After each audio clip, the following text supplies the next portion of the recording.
तहसील कार्यालयासमोर धरणे आंदोलन करत आहात, नेमकं कारण काय आहे? माझं नाव अश्विनी विकास नागटिळक आहे. आमच्या सोबत फ्रॉड झालाय. राणी मधुकर काटकर यांनी आमच्या सोबत फ्रॉड केलाय. आमच्या नावावर अनेक फायनाचे कर्ज घेऊन त्यांनी आमची फसवणूक केली आहे. आम्हाला आमिष दाखवलं की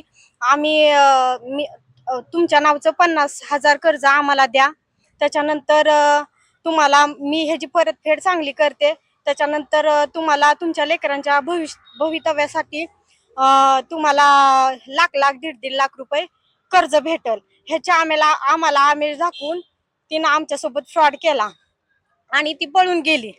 आणि परत आम्ही वैराग पळून गेली म्हणून साहेब आमच्या घरी यायली म्हणून आम्ही वैराग पोलीस स्टेशनला कंप्लेंट द्यायला गेलो. तर तिथल्या कुंदन गावडे ह्या सरांनी आमची कंप्लेंट घेतली नाही. आम्हाला समजवूनच माघारी पाठवलं. म्हणून आम्ही इथं तहसील ऑफिस कार्यालयापाशी धरणे आंदोलन करत आहोत. आम्हाला ह्यातनं न्याय द्यावा हीच आमची अपेक्षा आहे. फसवणूक केली, ज्या महिलेने तुमच्याकडनं पैसे घेतले त्या महिलेचं काय नाव आहे? राणी मधुकर काटकर. आता तुम्ही ह्याबाबत फिर्याद द्यायला गेल्यावर तिथले पोलिटिशियन संदर्भातले अधिकाऱ्यांनी तुम्हाला काय सांगितलं? जावा आम्ही समजून सांगताव, त्यांना द्यायला लावताव असं समजून सांगितलं. फायनान्सवाल्याला पण तसं समजून सांगितलं, ह्यांना कर्ज मागायला जाऊ नका. पण ती फायनान्सवाली दुसऱ्या दिवशी आम्हाला कर्ज मागायला आलेच.